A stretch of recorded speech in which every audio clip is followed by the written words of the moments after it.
ni Jesus. Hanggat hindi kayo nakakita ng mga himala at mga kababalaghan, kailanman ay hindi kayo sasampalataya. Ngunit sinabi ng pinuno, tayo na po, Panginoon, bago mamatay ang aking anak. Sumagot si Jesus, umuwi ka na, hindi mamamatay ang iyong anak.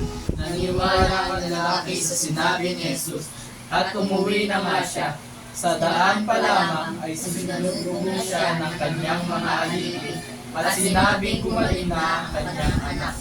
Tinanong niya ang mga iyon, anong oras nang bumuti ang kalagayan niya?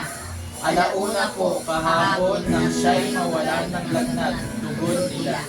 Naalala ng ama na anong oras na iyon, sinabi sa kanya ni Jesus, hindi mamamatay ang iyong anak. Kaya siya at ang kanyang buong sambayanan ay sumampalataya kay Jesus.